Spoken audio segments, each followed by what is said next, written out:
Hello guys, welcome to a new video. দেখো, এর আগে আমি কিন্তু 20 অর্থাৎ 2 মার্কের প্রশ্নগুলো আলোচনা করলাম। এরপরে দেখো আমি 5 মার্কের প্রশ্নগুলো নিয়ে আলোচনা করছি। 5 দাগের 1 এবং 2 দুটো প্রশ্ন থাকবে। একটা থাকবে তোমাদের অংশীদারি কারবার থেকে, আর একটা থাকবে সরল সুদ কষা থেকে। তাহলে দেখো, অংশীদারি কারবার থেকে আমি একটা প্রশ্ন প্রথমে রেখেছি। গুরুত্বপূর্ণ যে প্রশ্নটা, দেখো কি বলেছে কোশ্চেনটাতে, বলে যে মারিয়া ও সুলেখা একটি ব্যবসা শুরু করে। মারিয়ার মূলধন সুলেখার দ্বিগুণ। 3 মাস বাদে মারিয়া তার মূলধনের 1/3 অংশ তুলে নেয়, কিন্তু 7 মাস বাদে যত অংশ তুলে নিয়েছে তার 1/4 অংশ জমা দেয় এবং সুলেখা তার 1/4 অংশ তুলে নেয়। বছরান্তে মারিয়ার লভ্যাংশ যদি 300 টাকা হয়, তাহলে সুলেখার লভ্যাংশটা কত হবে তা নির্ণয় করো। অংশীদারি কারবার থেকে একটা গুরুত্বপূর্ণ প্রশ্ন। তাহলে দেখো, এখানে কিন্তু প্রশ্নটা অনেকটা অ্যান্সারটা লং হবে। ধরি সুলেখার মূলধনটা এক্স, তাহলে যেহেতু এর মারিয়ার 2 গুণ ছিল, তার জন্য মারিয়ার মূলধনটা হয়ে যাবে 2x টাকা। এবার দেখো, মারিয়ার ক্ষেত্রে আমরা আসলে কার্যকর মূলধনটা কী হচ্ছে সেটা বের করছি। তাহলে মারিয়ার কার্যকর মূলধন 12 মাসের জন্য। প্রথমে সে কী করছে, 3 মাস 2x টাকা রাখছে, কিন্তু এই 3 মাস পরে আবার সে কিন্তু 1/3 অংশ টাকা তুলে নিচ্ছে। তাহলে 3 মাস পর কত টাকা তুলে নিচ্ছে, 2x/3 টাকা তুলে নিচ্ছে। আর বাকি টাকা অর্থাৎ 2x - 2x/3 টাকাটা অর্থাৎ 4x/3 টাকাটা বাকি 4 মাস রাখছে। তাহলে বোঝা গেলো, প্রথম 3 মাসে 2x টাকা রাখলো, তারপর 3 মাস তুলে নিল 1/3, তাহলে 2x/3, এবং তুলে নেওয়ার পর বাকি যেটা থাকলো কত, 4x/3, এটা কিন্তু 4 মাস টাকাটা রাখলো। এবং 7 মাস পরে জমা দিল কত টাকা, জমা দিল 2x/3 এর 1/4, x/6 টাকা। এখন মূলধন হয় কত, তাহলে মূলধন হচ্ছে, দেখো এখন 4x/3 ছিল, আর এখানে x+6, তাহলে 9x/6 অর্থাৎ 3x/2 টাকা। এটি চলেছিল 5 মাস, তাহলে তার টোটাল 12 মাসটা কমপ্লিট হচ্ছে। তাহলে এখন তার টোটালটা মূলধনটা কতটা হলো সেটা দেখো। প্রথমে 2x 3 মাসের জন্য 2x × 3 হলো, প্লাস 4x/3 টাকাটা 4 মাস, তাহলে 4x/3 × 4, এবং এই যে আমাদের 3x/2 টাকাটা আসলো, এটা 5 মাস। তাহলে এই তিনটাকে যোগ করার পর আসছে আমাদের কত, দেখো যোগ করলে আসবে 113x/6 টাকা। এটা শুধুমাত্র আমাদের কিন্তু মারিয়ার ক্ষেত্রে প্রযোজ্য, বা মারিয়ারটা আমরা বের করলাম, মারিয়ার মানে মূলধনটা বের করলাম। এরপরে সেমভাবে আমাদেরকে সুলেখাটা বের করতে হবে। তাহলে দেখো, সুলেখার কার্যকর মূলধনটা কী হবে, প্রথম 7 মাস তার চলছে x টাকা, 7 মাস পরে সে তুলে নিচ্ছে 1/4 অংশ, মানে x/4 টাকা। তাহলে বাকি থাকছে x - x/4, তাহলে 3x/4 টাকা। এই 3x/4 টাকাটা তার 5 মাস চলছে। তাহলে সুলেখার মোট একক মূলধন কত হচ্ছে, এই x টাকাটা 7x প্লাস 3x/4 × 5 মাস, তার মানে 5। তাহলে এটিকে যদি আমি যোগ করি, তাহলে হয়ে যাবে 43x/4।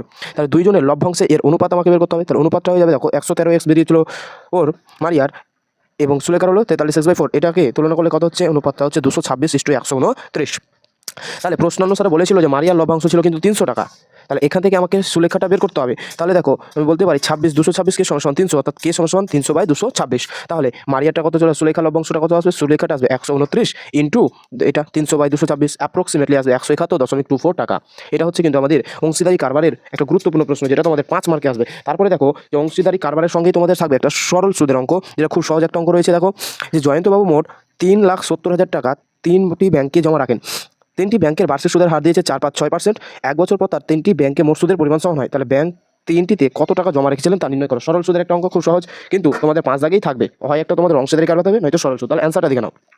তাহলে ধরে নিচ্ছি যে তিনি 3টি ব্যাংকে যথাক্রমে x, y এবং z টাকা জমা রেখেছিলেন। তাহলে শর্তানুসারে এখানে বলেছে x + y + z সমান 3,70,000 টাকা। যেহেতু 1 বছর পরে সুদের পরিমাণটা সমান হয়, তার জন্য আমি লিখতে পারি x ইন্টু, যেহেতু প্রথম ব্যাংকের ক্ষেত্রে সুদের হার দিয়েছিল 4, তাহলে 4 × 1/100, দ্বিতীয় ব্যাংকের ক্ষেত্রে 5, তাহলে y × 5/100, z × 6/100। তাহলে এখান থেকে x = y = z এর মানটা আমরা বের করার চেষ্টা করছি। তাহলে দেখো, এরকমই চলে এসেছে, x = y = z = 1/4, 1/5, 1/6।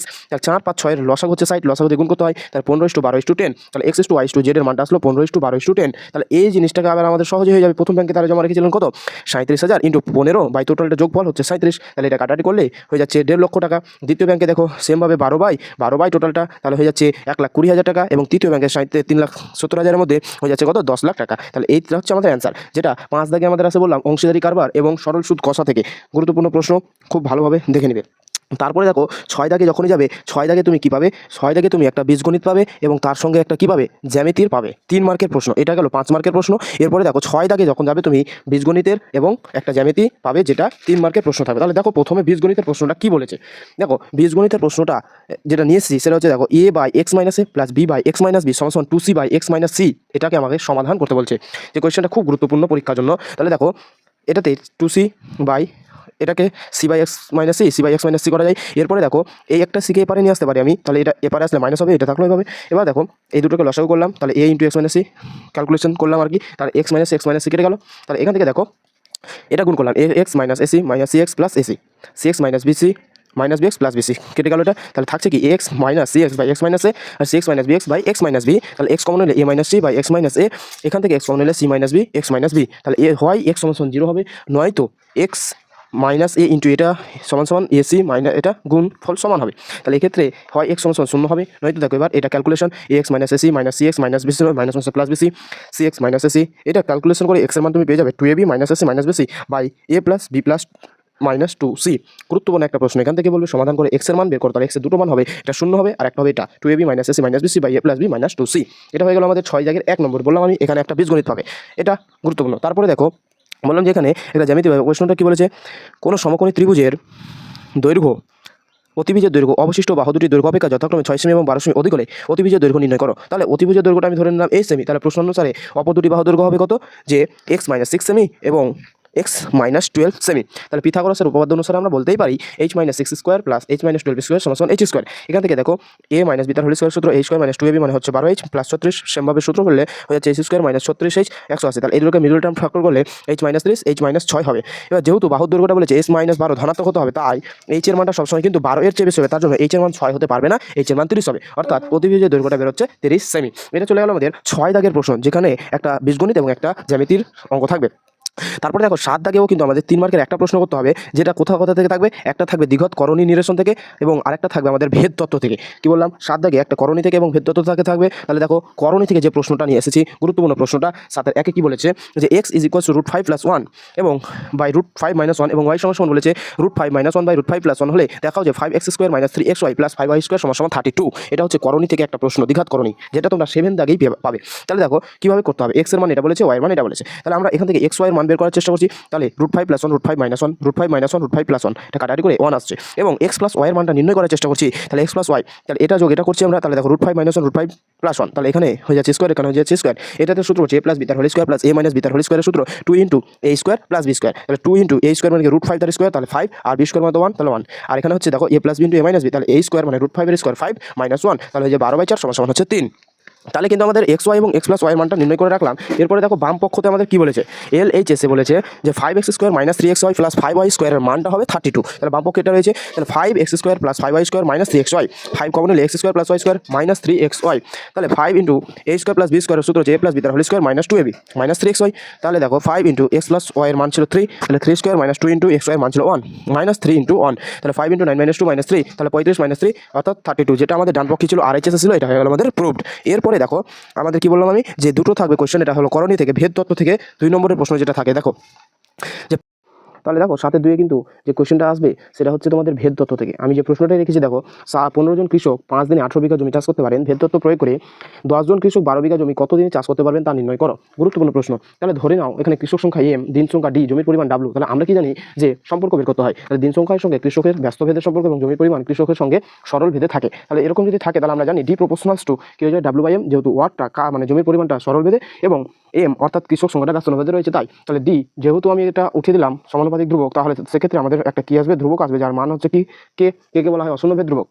তাহলে প্রথম ক্ষেত্রে কি বলেছে, d5w 18 এবং m 15 বলেছে। তাহলে এক্ষেত্রে আমরা এটা সূত্র প্রয়োগ করে কে এর মানটা নির্ণয় করতে পারবো। তার জন্য দেখো 5 অর্থাৎ এই যে সূত্রটাতে ফেললাম 5 = k * w হচ্ছে 18 15, তাহলে এখান থেকে কে এর মানটা চলে আসছে আমাদের 25।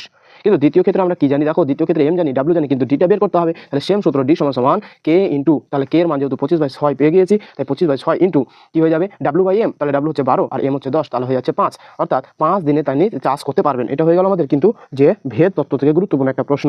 তোমাদের 7 দাগে 2 এরকমই থাকবে প্রশ্ন। তারপরে দেখো 8 দাগে যে প্রশ্নটা থাকবে সেটা হচ্ছে তোমাদের একটা অনুপাত থেকে থাকবে এবং একটা কি থাকবে, একটা প্রমাণ করতে থাকবে বীজগণিতের সূত্র দিয়ে। তাহলে 8 দাগে দুটো কোয়েশ্চেন থাকবে, একটা অনুপাত আর একটা হচ্ছে যে প্রমাণ করতে হবে। তাহলে দেখো 8-এর একটা প্রশ্ন কি রেখেছি আমি, যে যদি a/b = b/c হয়, তবে দেখাও যে a² b² c² * 1/a³ + 1/b³ + 1/c³ a সমান হয়ে যাবে a³ + b³ + c³। এই জিনিসটা দেখাতে বলছে। তাহলে দেওয়া রয়েছে কি, এবং দেওয়া রয়েছে কি b² = 2c, এটা আমাদেরকে কিন্তু প্রদত্ততে দেওয়া রয়েছে b² = ac। তাহলে বাম পক্ষ বলেছে a² b² c² * এটা সমান কিছু একটা দেখাতে বলেছে। তাহলে এটাকে এটার সঙ্গে গুণ করলাম, এটাকে এটার সঙ্গে গুণ, এটাকে এটার সঙ্গে গুণ করলে হচ্ছে দেখো b² c² একটা কেটে যাচ্ছে, তাহলে a থাকছে, তারপর হচ্ছে a² c² / b থাকছে প্লাস a² b² / c থাকছে। এরপরে দেখো আমাদের কি রয়েছে জিনিসটা, যে b² = ac অর্থাৎ b4 এর মান নিশ্চয়ই a² c² আসবে, ওই হলো বর্গ হলো, তাই তাহলে মানটা বসিয়ে পাচ্ছি আমি কি, কোথায় মানটা বসাচ্ছি, সেই জায়গাটাতে মানটা বসাচ্ছি ac * c² / a plus b4/b plus a² c/c। তাহলে এক্ষেত্রে আসছে c³ + b³ + a³ অর্থাৎ a³ + b³ + c³। এটাই কিন্তু আমাকে ডান পক্ষে প্রমাণ করতে বলেছিল, তার জন্য প্রমাণিত হয়ে গেল। তারপরে দেখো অনুপাতের হয়ে গেল প্রশ্ন, তারপরে একটা প্রমাণ করার কথা বলেছিল বা এখানেই আর দাগে দুটো প্রমাণ দেই। তাহলে এরপরে দেখো এক্স সমান সমান বিওয়াই প্লাস সিজেড এবং ওয়াই সমান সমান সিজেড প্লাস এক্স এবং জেড সমান সমান এ এক্স প্লাস বিওয়াই হয়ে দিয়েছে, তাহলে a by one plus a, b by one plus b এবং C by one plus C সমান সমান ওয়ান, এটা আমাকে দেখাতে বলেছে। প্রশ্নটাতে কি দিয়েছে, এক্স সমান সমান বিওয়াই প্লাস সিজেড, তাহলে উভয় পক্ষে এখানে আমি এ এক্স দ্বারা যোগ করছি, তাহলে এক্স প্লাস এক্স সমান সমান a x plus by plus সিজেড, তাহলে এখান থেকে এক্স কমন যাচ্ছে one plus a x plus by plus সিজেড। তাহলে দেখো এখানে কি করছি আমি one by one plus a করছি, তাহলে এটা হচ্ছে x by A x plus by plus সিজেড। এবার দেখো এখানে উভয় এর লবে এ গুণ করছি, তাহলে a by one plus a x by A x plus by plus সিজেড লবের সঙ্গে এ গুণ করে। একইভাবে তাহলে আমি পেয়ে যাবো সেকেন্ডটা যে B by one plus B সমান সমান B Y by A x plus by plus CZ এবং C by one plus C সমান সমান C Z by A x plus by plus C Z. তিনটা হয়ে গেল, অর্থাৎ এরপরে আমরা তিনটাকে যদি যোগ করে নিই, অর্থাৎ A x plus by A x plus by plus C Z, B Y by X plus by plus C Z, C Z by A x plus by plus C Z, এই তিনটাকে যোগ করলে দেখো পেয়ে যাচ্ছে আমি ওয়ান, যেটা আমাদের ডান পক্ষে রয়েছে, এটা আমাদের প্রমাণ করতে বলেছে, প্রমাণিত। এরপরে দেখো তোমাদের নয় দাগে তোমাদের আসবে কি, নয় দাগে দুটো প্রশ্ন আসবে এবং সেটা আসবে উপপাদ্য। নয় দাগে দুটো প্রশ্ন আসবে, সেটা হচ্ছে উপপাদ্য। এখানে দেখো আমি সাজেশন হিসাবে 100% কমন যোগ্যের মধ্যে যে দুটো উপপাদ্য রেখেছি, সেটা হচ্ছে উপপাদ্য নম্বর 34। প্রশ্নটা কি রয়েছে, নয় দাগে আসবে উপপাদ্য নম্বর 34। দেখো যে প্রমাণ করো যে কোনো বৃত্তের একটি বৃত্তচাপের দ্বারা গঠিত সম্মুখ কেন্দ্রস্থ কোণ ওই চাপের দ্বারা গঠিত যে কোনো বৃত্তস্থ কোণের দ্বিগুণ, অর্থাৎ উপপাদ্য নম্বর 34। এবং মোস্ট ইম্পর্টেন্ট আরেকটা উপপাদ্য রেখেছি, সেটা হচ্ছে উপপাদ্য নম্বর 48। উপপাদ্য কি বলেছে, প্রমাণ করো যে কোনো সমকোণী ত্রিভুজের সমকৌণিক বিন্দু থেকে অতিভুজের ওপর লম্ব অঙ্কন করলে এই লম্বের উভয় পার্শ্ব স্ফীত ত্রিভুজদ্বয় সদৃশ এবং ওই ত্রিভুজগুলি প্রত্যেকে মূল ত্রিভুজের সঙ্গে সদৃশ। এই দুটো উপপাদ্য করলে 100% যে কোনো একটা কমন তুমি পেতে পারো। এটা তোমাদের বইয়ে রয়েছে, উপপাদ্য নম্বর 34, উপপাদ্য নম্বর 48। তোমরা বই থেকে এটাকে করে নেবে। Thank you for watching.